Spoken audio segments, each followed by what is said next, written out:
은혜로운 찬송, 하나님의 영광 받으신 줄로 믿습니다. 오늘은 구약 성경에 읽다 보면 두로라는 나라가 나옵니다.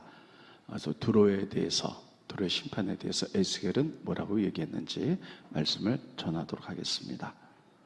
두로라는 나라는 어디쯤 있느냐면요, 여기가 이스라엘 나라입니다. 근데 이스라엘 북쪽, 가장 북쪽 국경에서 조금 떨어진, 이거 지중해라는 바다인데, 바다에서 1km쯤 떨어진 섬이에요. 섬나라, 이게 두로입니다.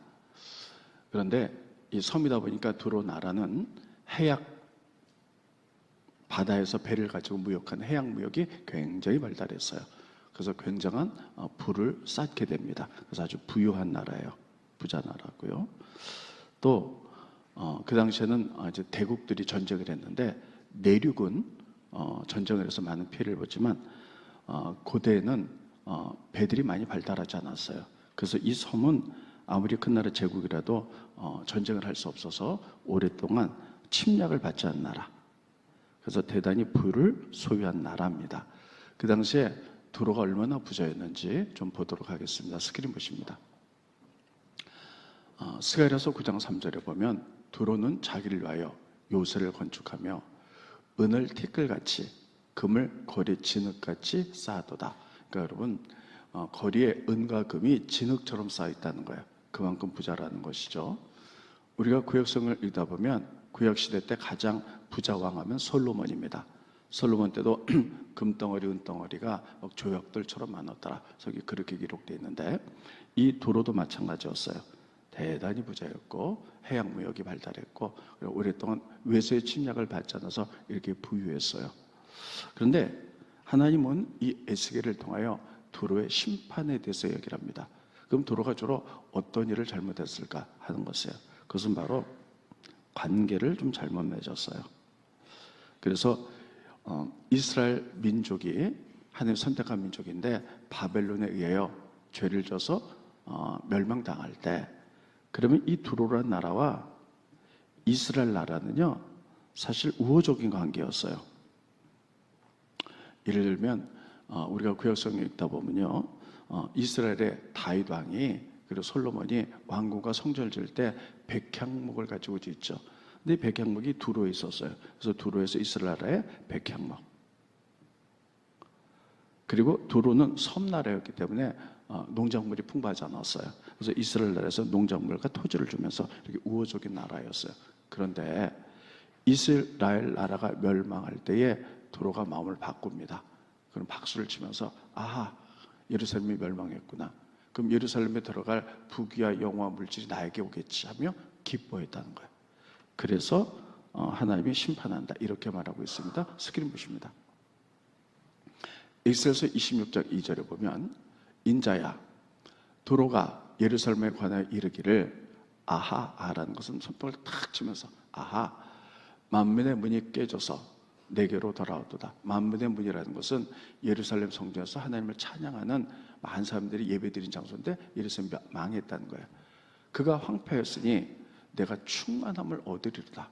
그러니까 예루살렘이 이스라엘 나라가 멸망했기 때문에 그들의 부요나 이런 것들이 다 내게로 와서 내게로 부흥과 또 축복을 맛볼 것이다, 이렇게 했다는 거예요. 그러니까 요즘 말로 말하면 너의 고통이 나의 축복, 뭐 이런 식으로 이렇게 관계를 맺어서 결국 멸망했다, 이렇게 표현하고 있습니다.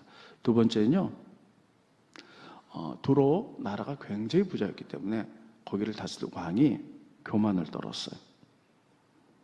뭐라고 교만했냐면 이렇게 얘기합니다. 내가 바다 가운데 앉아있는 신 하나님이다, 이렇게 얘기를 했어요. 자, 스크린 보시죠. 에스겔서 28장 2절에 보면, 인자야, 너는 두로 왕에게 이르기를, 주 여호와께서 이같이 말씀하시되, 내 마음이 교만하여, 이제 교만했던 거죠. 교만하여 말하기를, 나는 신이라, 내가 하나님의 자리 곧 바다 가운데 앉아있다 하도다. 내 마음이 하나님의 마음 같은 채 할지라도 너는 사람이요 신이 아니다. 그게 뭐냐면, 아까 이 섬나라로서 굉장히 많은 해상무역을 해서 돈을 많이 벌었다 그랬죠. 그리고 섬이기 때문에 고대에는 해양업이 발달하지 않아서 침략이 어려웠어요. 그러니까 너무 많이 돈 벌고 부자가 되니까 왕이 교만 안 됐어요. 자기를 이렇게 합니다. 나는 바다 가운데 앉아 있는 하나님이다. 이렇게 교만을 떨었던 거예요. 그랬더니 하나님이 에스겔을 통해서 너는 하나님이 아니라 한갓 인간이야. 그래서 뒤에 뭐라고 표현하냐면 만약에 바벨론이 쳐들어와서 너를 죽인다면 네가 과연 하나님이겠냐? 너는 사람이 지나지 않아. 성경에 그렇게 표현합니다. 스크린 보시죠. 에스겔서 28장 9절에 보면 내가 너를 죽이는 자 앞에서도 내가 하나님이라고 말하겠느냐? 너를 치는 자 앞에서 사람일 뿐이요 신이 아니라 교만 떨지 마.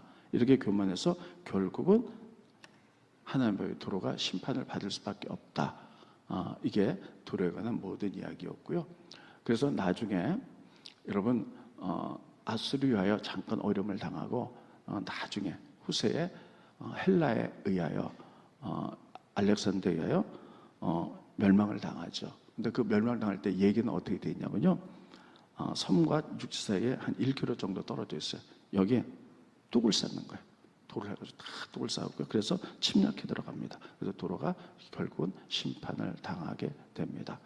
자, 그럼 저는 오늘 이 이야기를 통해서 여러분들에게 두 가지 것 말씀드릴 건데요. 왜 심판당했는지 얘기를 통해서 여러분들이 오늘 나의 믿음 어떤가 좀 보시고 이것을 삶에 연결해 나가시기를 예수님 이름으로 축원드리겠습니다. 첫 번째, 도로가 멸망한 이유는요, 바로 관계를 잘못 맺었기 때문이다. 이렇게 표현합니다. 따르겠습니다. 관계.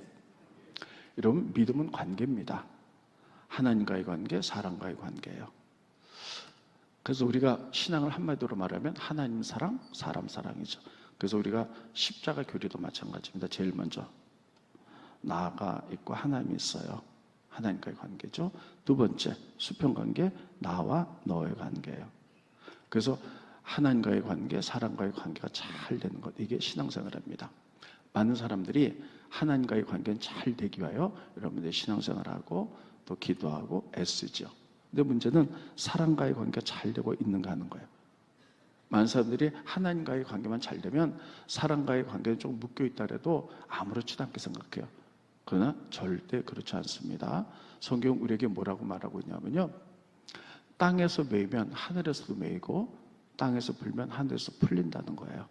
한번 따라했습니다. 땅에서 매면 하늘에서도 매이고 땅에서 풀면 하늘에서도 풀린다. 그래서 여러분, 아무리 하나님과의 관계가 잘 됐어도요, 다른 사람과의 관계가 다 묶여 있거나 이렇기 때문에요, 하늘의 관계에 묶여서 은혜와 축복이 내려오지 않는다. 성경은 그렇게 말하고 있습니다. 그래서 다시 한번 따라해봅니다. 땅이 먼저다. 다시요, 땅이 먼저다. 그래서 여러분, 이 말씀을 듣고 혹시 내가 사람과의 관계가 묶여 있다면 우리가 열심히 기도하고 하나님께 헌신한 것도 중요하지만 그 관계부터 풀어내시기를 예수님의 이름으로 축원드리겠습니다. 땅에서 풀어야지 하늘에서 풀리는 거예요. 자, 그러면 여러분, 이 도로가 이 사람과의 관계, 이스라엘 관계에서 그랬다는 거예요. 여러분, 아까 얘기했죠? 도로와 이스라엘. 그래서 좋은 관계, 우호적인 관계라고 그랬어요. 그래서 도로는 이스라엘 왕들이 왕궁을 짓거나 또 성전을 지을 때는 백향목을 주기도 했어요. 그리고 이스라엘 나라는 두로라는 나라가 섬나라이기 때문에 농업이 발달하지 못했어요. 그래서 그들에게 곡식, 때로는 땅, 이런 부분을 주면서 좋은 관계를 유지했어요. 그런데 그들의 관계는 여러분, 막상 뚜껑을 열어보니 이해적인 관계였어요. 그래서 이스라엘 나라가 멸망할 때 여러분, 하나님이 우리에게 맺기 원하는 관계는 어떤 관계일까요? 세상에서는 이해관계예요. 그러나 하나님이 원하는 관계는 따르겠습니다. 하나님 안에서 사람을 사랑하고 섬기는 거다. 이런 관계로 맺기를 원하시고 계세요.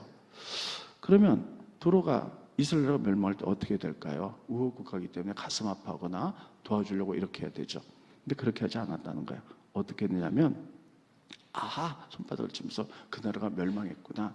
그 나라에 들어갈 물질과 유익이 우리에게 와서 우리가 더 부흥하겠구나. 이렇게 했다는 거예요.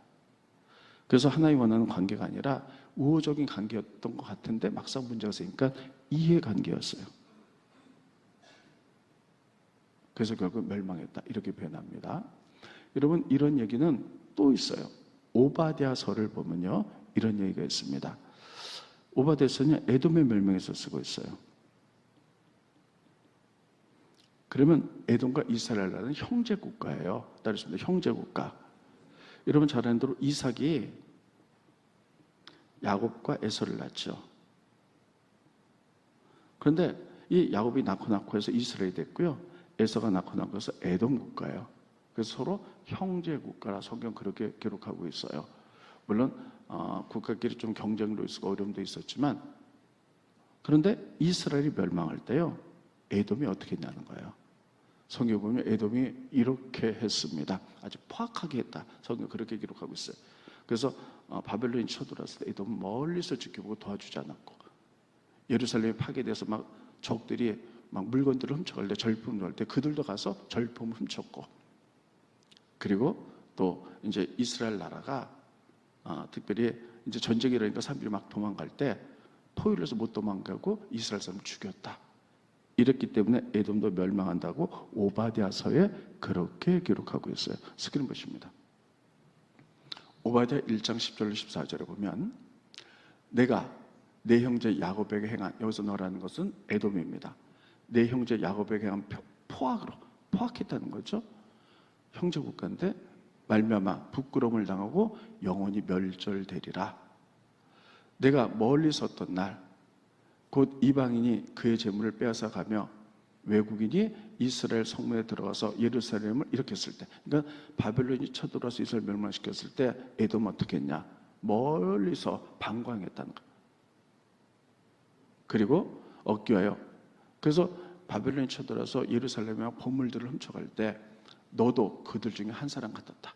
그래서 방관하고, 그리고 쳐들어서 재물을 훔쳐갈 때 너희들도 한몫했다는 거예요. 어떻게 형제끼리 그럴 수 있다는 거예요. 내가 멀리 섰던 날, 그리고 내가 형제의 날, 형제니까 이스라엘과 에돔 형제라는 거죠. 곧 그 재앙의 날에 방관해서는 안 되는 것이었으며, 이스라엘 자손이 멸망한 날에 기뻐해서는 안 되는 건데 막 기뻐했다는 거예요. 고난 날에 내가 입을 크게 벌릴 것이라. 그래서 입을 벌면서 이스라엘 멸망했어, 그랬다는 거예요. 13절, 내 백성 이스라엘이 환난당한 날에 내가 그 성문에 들어가지 않을 것이며, 환난당한 날에 내가 그 고난을 방강해서는 안 된다는 거예요. 근데 방강했고, 그리고 환난당한 날에 내가 그들에게 손을 대지 말 것. 근데 그들이 못 도망가게 하고 손을 대고 죽이고 막 이랬다는 거예요. 아시며 내 거리에 서서 그 도망한 자를 막지 않았다는 거예요. 그러니까는 전쟁이 일어나니까 사람들이 막 피난 가잖아, 이스라엘 사람. 그때 내 거리에 서서 딱 못 도망가게 해서 그들을 죽였다는 거예요. 고대된 날에 그 남은 자를 원수에게 넘겼으면 안 되는데 그런 일을 했다는 거예요. 자, 다시 보겠습니다. 에돔과 이스라엘 나라 형제 국가인데 고통이 오니까요 그렇게 했다는 거예요. 그래서 멸망했다, 도로가 심판을 받아서 멸망했다, 이게 첫 번째 원인이다, 이렇게 말하고 있는데요, 우리들은 사람과의 관계를 어떻게 맺고 있느냐 하는 거예요. 세상에서는 사람과의 관계를 이해관계로 맺습니다. 근데 우리 하나님 믿는 사람들은요, 사람과의 관계를 따르겠습니다. 사랑과 섬김의 관계, 이렇게 관계를 맺으라고 말하고 있는데도 불구하고요, 저는 목회하면서 참 이런 거 많이 봅니다. 굉장히 이렇게 사이가 좋은 것 같은데 조금 돈이 관계돼 갖고요, 조금 이해관계가 얽히면요, 딱 돌아서 원수 되는 거를 참 많이 봐요. 목회자 세계에서도 가끔 볼 수도 있고요, 일반 성도들 가운데도요, 좋은 관계였대, 좋은 관계였는 것 같은데 돈이 들어가서 조금 이해관계 좀 손해보는 것 같으면 막 확 돌아서서 원수처럼이고, 이렇게 관계를 맺어. 이런 걸 보면서요, 오늘 하나님 우리에게 말씀하고 계십니다. 두로가 왜 멸망했냐? 좀 좋은 관계였던 것 같은데 형제의 고난에 동참하지 아니하고 형제의 고난을 오히려 즐거워하며 저가 망했으니 나에게 유익이 올 거야. 또 에돔은 이스라엘 형제 국가인데 그들이 망하니까요, 그들이 멀리서 방관하고 있다가 멸망할 때 막 가서 보물, 전리품 자기 챙기기도 하고 사람 도망갈 때 못 도망을 죽이면서 이런 일을 했다는 거예요. 그러면 성경은 우리들에게 사랑과 성경의 관계를 구체적으로 이렇게 말하고 있습니다. 로마서를 보면 스크린 보시죠. 로마서 12장 14절로 15절을 보면 너희를 박해하는 자를 축복하라. 축복하고 저주하지 말라. 15절이 더 중요하죠. 즐거워하는 자들과 함께 즐거워하고 우는 자들과 함께 울라. 다 같이 한번 읽어봅니다. 시작. 즐거워하는 자들과 함께 즐거워하고 우는 자들과 함께 울라. 하나님은 관계를 이렇게 맺으라는 거예요. 남의 고통에 같이 울라는 거예요. 같이 그 마음을 나누라는 거예요. 이게 우리 기독교의 자세라고 이렇게 쓰고 있어요. 근데 우리는 자본주의 국가고 서로 이해관계 얽혀 있으면 이제 좋을 땐 좋아요. 근데 서로 손해보게 하면 여러분 이렇게 막 돌아서서 원수처럼 되는 걸 보면서 두로가 그래서 멸망했다는 거예요. 따라했습니다. 즐거워하는 자와 같이 즐거워하고 우는 자와 같이 울라. 이게 기독교의 정신이에요. 그래서 고통당한 자를 같이 위로하고 사랑을 섬기며 이렇게 땅에서 풀어야만이 하늘에서 풀리게 될 줄로 믿습니다.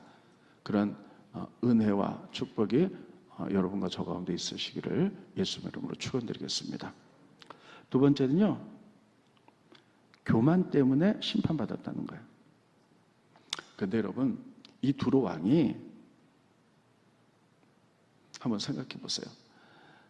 엄청 부자예요. 막 금이나 금을 막 이렇게 막 진흙처럼 쌓아놓고 이렇게 부자다. 그러니까 왕이요, 여러분 얼마나 호화롭고 사치스럽게 살았겠어요. 그래서 그 사치스럽고 호화로 하나님이 이렇게 축복이 줬는데 교만을 떨었어요. 그래서 결국 심판받는다. 요 내용으로 되어 있는데 이것을 에스겔에서 보면요, 마치 이것을 사단으로 표현하고 있는 거예요. 사단은 하나님이 만든 영물 가운데 가장 아름다운 영물이다. 그래서 이 영물인데 가장 아름답다 보니까 이게 루시엘이거든요. 근데 교만한 거예요. 하나님처럼 높아지겠다 교만해가지고 결국 하나님께 심판도 쫓겨나서 루시퍼, 사탄이 됐죠. 네. 그래서 두로 왕의 그 사치스러운 그 교만에서 타락의 심판받는 과정을 사단의 모습과 비교해서 쓰고 있어요. 그래서 많은 학자들이 사단의 교훈을 여기서부터 찾고 있는 것입니다. 자, 에스겔서 보겠습니다. 스크린 보시죠. 28장 10절부터 보면 인자야 두로 왕을 위하여 슬픈 노래를 지어 그에게 이르기를. 왜 슬픈 노래냐면 두로 왕이 굉장히 부자고 교만했지만 그래서 교만을 떨어서 결국 심판받을 거기 때문에 슬픈 노래 지어서 그에게 이르기를 주의 말씀에 너는 완전한 도장이었고 제가 충족하게 온전히 아름다웠던 넌 정말 하나의 축복에서 정말 굉장했다는 거예요. 아름다웠다.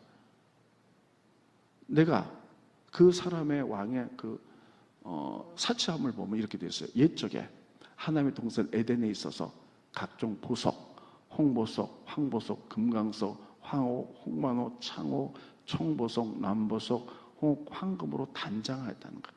내가 짐을 받던 날에 너를 위하여 소고와 비파가 준비되었도다. 그러니까 아주 그냥 그 사치스러움이 막 온몸에 임하는 보석으로 칭칭칭 돌렸다는 거예요. 그만큼 사치스러워서 교만했는데 이것이 마치 하나님이 이 땅을 만들기 전에 영계를 만들었는데 먼저 사단, 루시엘을 만들 때 모습과 똑같다는 거예요. 루시엘이 이렇게 하나님 만든 피조물 가운데 보석을 두른 것처럼 가장 아름다웠다는 거예요. 되었도다. 네. 너는 기름 부음을 받고 지키는 구름이여 내가 너를 세우며 내가 하나님의 성소에서 불타는 돌들사에서 왕래하는도다. 네, 넘겨주시고요.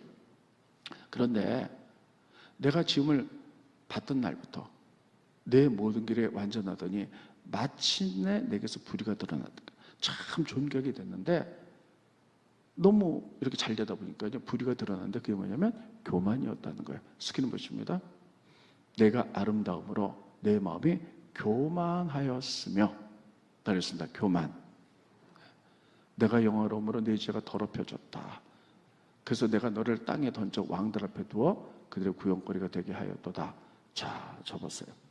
그래서 특별히 두로가 심판받는 이유는 첫 번째는 바로 우호적인 관계를 이해적인 관계로 이렇게 했기 때문에, 두 번째는 왕이 교만을 더하기 때문에 나 신이야 막 그러면서 아주 호화롭게 이렇게 살았는데, 마치 하나님이 모든 것을 만들 때 가장 아름다운 루시엘을 만들었더니 너처럼 이렇게 교만해서 결국은 루시엘이 변한 루시퍼가 돼서 사단이 되어서 이게 땅에 떨어져서 하나님 나라를 공격하지 않느냐, 이렇게 얘기하는 거예요. 그래서 교만하여, 여러분 하나님이 가장 미워하는 게 교만입니다. 그렇습니다. 교만, 네, 교만해서 심판을 받는다, 이렇게 얘기를 해요. 그러면 여러분, 제가 늘 하는 얘기지만 한 가지 꼭 중요하게 기억해야 될 것은요, 오프라 윈프리라는 분이 이렇게 얘기했죠. 중간 이상 받았다는 것은 소명이다. 그래서 여러분, 중간 이상의 재물을 소유했다든지 지식과 어떤 것을 소유했다는 것은요, 그것을 하나님이 왜 보통 사람보다 나에게 더 주셨는가, 하나님 나라를 위해서 쓰라는 소명이라는 거죠. 근데 그것 때문에 그냥 내가 잘나서 그런 줄 알고 내가 교만 떨고 사람들을 잘못 대하고, 이게 교만이고 패망의 선봉이고, 두로가 이래서 심판받고 사탄 루시엘이 이래서 루시퍼 마귀가 됐다는 거예요. 그래서 여러분, 이것을 통해서 오늘 조금 이야기를 변형해서 나가도록 하겠습니다. 사탄 보겠습니다. 지금 마지막 시대에 들었어요. 사탄이 총 공격하는 시대예요. 그래서 교회와 나를 넘어뜨리기 위해서 사탄이 총 공격합니다. 그런데 여러분, 사탄이 혼자 하는 게 아니고요, 사탄이 타락해서 한층으로 높아지려고 하니까 하나님 쳤지요. 그래서 그가 하나님께 대적하는데 천사들의 3분의 1을 데리고 타락했어요. 근데 이 천사들 가운데 사탄이 조직을 합니다. 여러분, 우리나라가 군대가 굉장히 조직적으로 잘 됐어요. 그래서 제일 보면 여단이 있고요, 그 밑에 사단들이 있고요, 그 다음에 대대가 있고 중대가 있고 소대가 있고, 이렇게 조직적으로 되어 있듯이 사단의 조직도 마찬가지입니다. 사단의 조직은 성경에 잘 나타나고 있는데요, 영적인 성경 에베소서에 보면 이렇게 쓰고 있습니다. 스크린 보십니다. 에베소서 6장 12절에 보면 우리의 싸움은 혈과 육을 상대하는 게 아니에요. 육적인 싸움이 아니라 오직 영적인 싸움인데, 첫째, 통치자를 옛날 성경에는 정사라고 쓰고 있습니다. 두 번째, 권세들과, 세 번째, 어둠의 세상 주관자들, 네 번째, 하늘에 있는 악의 영들과 싸운다. 자, 저 보세요. 조직이 이렇게 되어 있다는 거예요. 한번 따라해 볼까요? 통치자, 권세, 어둠의 세상 주관자, 하늘에 있는 악의 영. 여러분, 제일 사단 밑에 가장 큰 사단의 막강한 힘을 갖고 있는 게 정사, 그 다음에 권세, 어둠의 세상 주관자, 하늘에 있는 악의 영인데요, 여러분, 통치자, 정사는 뭐냐면 오늘 요거를 좀 얘기할 거예요. 이건 나라를 움직이는 영이에요. 권세는 어떤 지역을 통해서 막 하나님 못 믿게 만들고 교회를 핍박하고 그리스도인들 타락하게 만든 영이고, 어둠의 세상 주관자는요, TV나, 요즘 TV 많이 보죠. 인터넷, 혹은 여러분 잘 아는 대로 교육, 또 어떤 문화적인 콘텐츠를 통해서 하나님을 믿지 못하게 하는 영들, 타락시킨 영들. 하늘에 있는 악한 영은요, 개인적으로 공격한 영이에요. 근데 우리는 계속 이것만 가지고요, 교회 내에서도 기도하다가 막 두려움이 오거나 뭐가 지나가는 것 때문에 예수님으로 명하느니 사탄아 물러가라, 이렇게만 하죠. 근데 이런 거는 개인은 넘어뜨릴 수 있어도 가장 큰 게 통치자 영인데, 오늘은 이것만 말씀을 전하도록 하겠습니다. 이건 뭐냐면요, 한 나라에서 법을 제정하는데 기독교를 못 믿게 만든다든지 핍박하는 법을 딱 만들면요, 교회 전체가 무너져 내려요. 그래서 통치자의 영, 지금은요 마지막 시대라서 우리나라도 보면요, 통치자, 권세, 어둠의 세상 중 하늘의 영이 총 공격하는 시대예요. 총 공격해서 우리는 지금 교회하고 내가 신앙생활에 굉장히 어렵고 힘든 시대에 살아가고 있어요. 그래서 제일 먼저 오늘 여기는 통치자 영까지만 하겠습니다. 정사영이죠. 이거는 뭐냐면요, 우리는 법치국가죠. 그래서 잘못된 하나님 말씀에 어긋난 법을 제정해서 그래서 기독교를 무너뜨리려고 하는 영들이에요. 나라에 있는 정사영이에요. 오늘 우리 조한희 장로님 3부 예배 때 동성애에 대해서 굉장히 막 강력하게 기도를 하셨는데요. 여러분, 이 시대에 우리가 정말 뜨거운 감자가 보편적 차별법이죠. 차별법은 좋은 거예요. 그래서 여러 가지 자기를 차별하면 안 되고 어린이를 차별하면 안 되는 좋은 거죠. 그런데 여기에 슬쩍 들어온 게 있어요. 동성애죠. 우리가 여기서 분명히 해야 될 건 뭐냐면요. 하나님이 선이라고 한 것은 선이고 악이라고 한 것은 악입니다. 그렇습니다. 하나님이 선이라고 한 것은 선이고 하나님이 악이라고 한 것은 악이다. 성경은 분명히 동성애는 죄악이라고 표현하고 있어요. 그런데 이것을 보편적인 차별법에서 지금 통과시키려고 해서 전쟁이 벌어지고 있어요.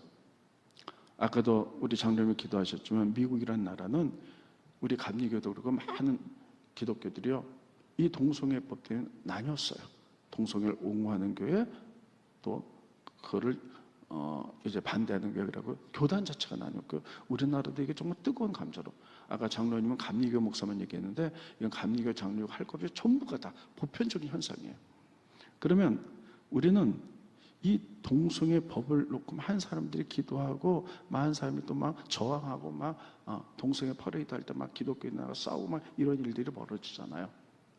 그러면 우리는 이런 일들을 보면서 어떻게 대처해야 될까 하는 거예요. 저는 두 가지라고 생각합니다. 첫째, 기도하는 겁니다. 두 번째, 저항하는 겁니다. 그렇습니다. 기도, 저항. 그래서 여러분, 세계 모든 역사는 하나님 주관하시기 때문에 이것을 놓고 기도할 때 하나님이 하실 줄로 믿습니다. 두 번째는요, 그 문제를 놓고 하나님이 뜨거움을 줄 때 우리들은 저항할 수 있어야 돼요. 하나님은 사람을 통해서 역사할 수 있기 때문입니다. 그렇습니다. 기도와 저항. 자, 그러면요, 우리는 이 부분에 대해서 또 심각하게 들여다야 될 문제가 있습니다. 그것은 뭐냐면 지금 젊은이들은 잘 몰라요.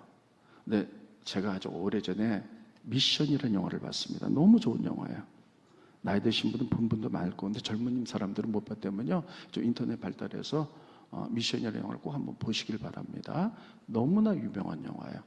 이 미션은 실제 사건을 영화로 만든 건데요, 18세기에 남미에 과란이족이 있었어요. 원주민인데 짐승처럼 여겨서 그렇게 살았어요. 외부인좀 죽이고 이랬죠. 근데 거기에 천주교의 신부 둘이 들어갔습니다. 하나는 가브리엘, 하나는 멘도사. 그래서 이 과란이족을 잘 교육을 시켜서요, 깨닫게 만들어서 하나님 믿게 만들고 열심히 살게 만들어서 논을 개발하고 짐승을 치면서 자립할 수 있는 좋은 마을을 만들었습니다. 아주 평화로운 마을을 건설했죠. 그런데 28세기에 유럽 사람들이 남미를 정복하기 시작했어요. 그래서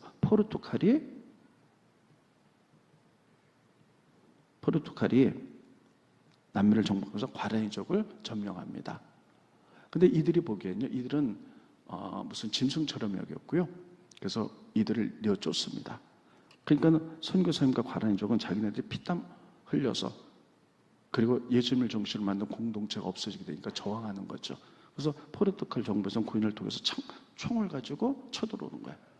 그래서 어떻게 할 것인가, 어떻게 지킬 것인가 해서 둘로 나뉘게 됩니다. 가브리엘은, 선교사님은 과란이족의 반수와 함께 기도 시작합니다. 그래서 십자가 밑에서 행전을 기도하죠. 또 멘도사 신부는요, 그렇게 해서 되지 않는다, 우리도 싸우자. 그래서 총을 들고 과란이족과 함께 포르투갈과 싸우기 시작합니다. 근데 그들이 총을 들었다고 해서 여러분, 포르투갈에 훈련된 군인들을 이길 수는 없죠. 그래서 전쟁에 붙어서 기도했던 가브리엘과 원주민들, 그리고 총같이 싸웠던 멘도사 신부와 그리고 과란이족이 다 죽습니다.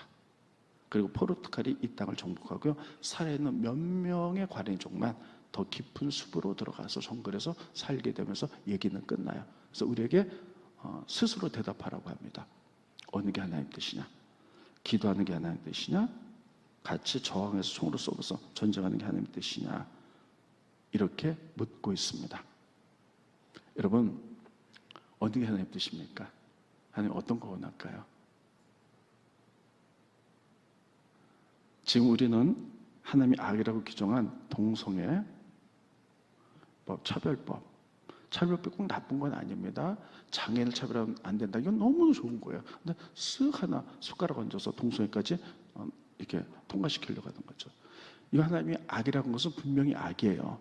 그러면 이것을 해서 좀 굉장히 기독교에서 이슈가 되고 있고 사회적인 문제가 되고 있는데, 제가 어제 저녁에 뉴스인가 봤더니 강남 한복판에 건물마다 큰 대형 스크린 있잖아요. 그래서 동성애자들이 키스하는 장면을 넣고 이거를 광고를 했다가 하도 반발이 심해가지고 강남 시장에 사과문을 내고 내렸다는 광고가 뉴스가 있었어요. 이런 거 보신 분도 계실 거예요. 그럼 이 동성애 문제를 놓고 우리는 어떻게 해야 될까? 첫째, 기도해야 되고, 두 번째, 저항해야 된다. 어느 게 정답입니까? 뭐 해야 돼요? 네? 네, 맞습니다. 두 개 다 하셔야 돼요. 그래서 기도하자.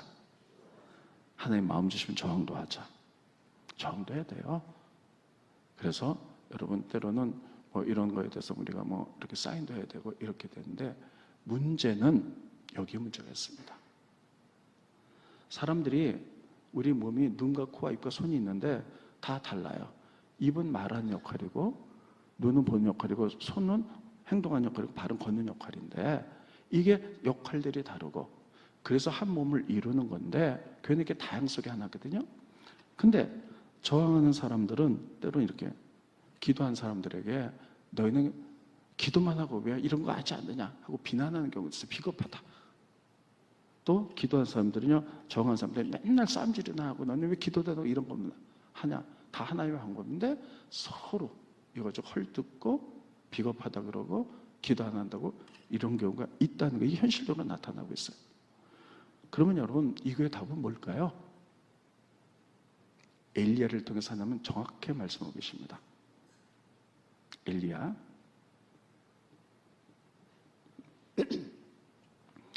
시대 때는 영적 암흑기 시대였어요. 아합과 이세벨이 우상 섬겼죠. 이세벨이 바알을 섬겨서 하나님의 사람은 다 선지자 죽이고 믿는 사람 옥에 가두고 이래서 영적 암흑기 시대가 도래했어요. 하나님 그냥 두시지 않죠. 그래서 엘리야를 통해서 바알 선지자 450명을 부릅니다. 엘리야는 하나죠. 그리고 갈멜산 꼭대기에서 누가 참신인지 대결을 하자. 그래서 여러분, 바알시 거짓임을 드러나게 되었어요.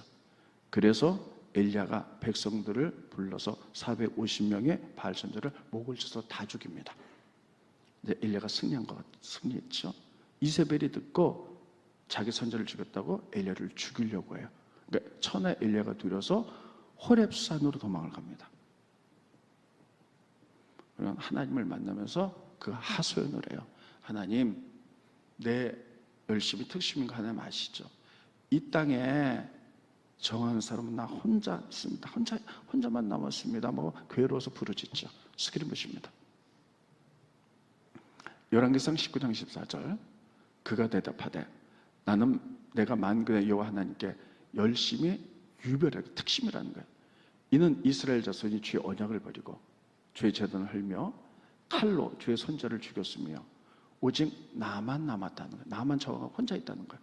그들이 내 생명을 찾아서 빼앗으려고 합니다. 그때 하나님의 응답이 뭐였을 거예요? 그러니 수고했다. 내가 너 보여줄게. 이렇게 말씀하지 않으셨어요. 하나님 뭐라 그러냐면, 너 혼자 한 것 같으냐? 내가 기도하는 사람 7,000명을 남겨놨다는 거예요. 스크린 보십니다. 그러나 내가 이스라엘 가운데 7,000명을 남기리니 다 바알에게 무릎을 꿇지 아니하고 다 바알에게 입맞추지 아니한 자니라. 자, 접으세요. 이게 오늘의 해답입니다. 엘리야는 정말 대단한 분이죠. 하나님 나라를 위해서 칼을 들었던 사람이에요. 저항했고. 근데 그렇게 대단한 사람인데 하나님 앞에 이르는 나 혼자 있으면 혼자만 남았습니다. 성경을 연구한 학자들은 이렇게 얘기합니다. 이것이 엘리야의 오만이었다, 이렇게 얘기해요. 하나님 뭐라 그러냐면 그래 너 혼자라도 애썼어 이렇게 위로하는 것이 아니고 7,000명을 남겨뒀어.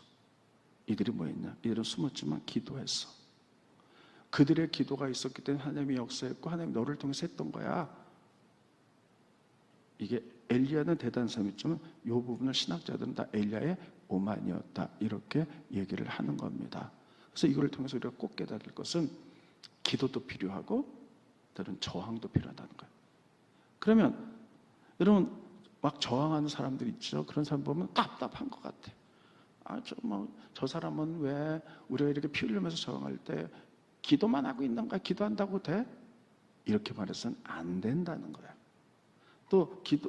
여러분 또 기도한 사람은 막 나가서 맨날 대화만 하고 시끄럽게 하고 저희가 기독교 영광이 가려지게 되지 안민사에 뭐라고 보겠어 그러면서 기도 좀 해라 이렇게 해서도 안 된다는 거야. 하나님 이렇게 다양한 방법을 통해서 역사하는 것. 그래서 우리가 이 시대 다시 원문으로 돌아갑니다. 결론입니다. 동성애 이거는 정말 하나의 말씀의 큰 죄악입니다. 이 법이 통과해서는 안 됩니다. 유럽과 미국은 이미 다 통과됐어요. 우리나라도 이것 때문에 아주 대단히 뜨거운 감자로 복잡합니다. 우리 기독교는 이걸 막으려고 무던 애를 써요. 아무리 애를 쓴다 할지라도 결국 하나님 하실 걸로 저는 믿습니다. 그래서 우리가 될 건 첫째, 기도하고 두 번째, 기도하다 하나님이 뜨거워질 때 우리는 때로는 저항할 수도 있어야 됩니다. 근데 분명한 것은 기도만 하고 저항하지 않는다고 해서 잘못됐다고 말할 수는 없다는 거예요. 또 저항만 하고 또 기도한 사람이 또 저항만 한다, 너 기도 안 하고 이렇게 말할 수 없다. 하나님께 다양한 토구를 통해서 역사한 줄 믿으시기 바랍니다. 그래서 하나님 나라가 세워지고 악한 것이 물러가야 될 줄로 믿습니다. 하나님 오늘 우리들에게 이런 것들을 말씀하고 계십니다. 우리 기독교인들은 보수인들이 많아서 여러분 가운데 이 문제 때문에 특별히 정말 광화문에 모여서 열심히 하는 분들도 계세요. 또 기도하는 분들 대다수만 분들도 기도하는 분들이 계세요.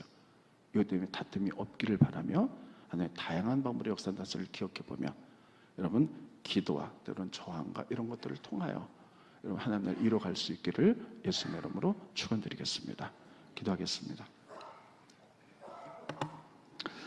고마우신 주님, 은혜를 감사함을 드립니다. 오늘 도로의 심판에서 말씀을 증거했습니다. 도로라는 나라가 이해관계로 이스라엘 민족과 관계를 맺었을 때 특별히 하나님 그들을 심판했습니다.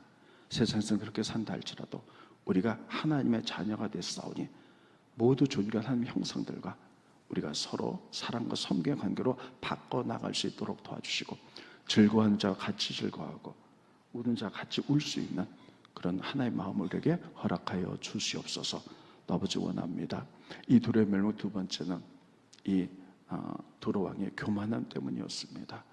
하나님 이 교만함 때문에 이것이 꼭 하나님이 창조한 가장 아름다운 피조물 루시엘이 교만에 버림받았던 것처럼 우리가 교만하지 않고 사람을 섬긴 자서 나갈 수 있도록 도와주시고 지금 마지막 때에서 이제 사단의 조직들이 총 공격하는 가운데 있습니다.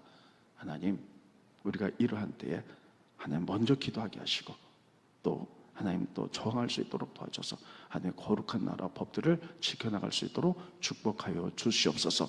기독교 내에 누구는 기도하고 누구는 저항한다고 서로 내분 생기지 않도록 도와주시고 우리의 주신 달란트대로 기도한 사람 기도하게 하시고 저항한 사람 또 저항하며 하나님 나라를 이루어갈 수 있도록 축복하여 주시옵소서. 예수님의 이름으로 간절히 기도하옵나이다. 아멘.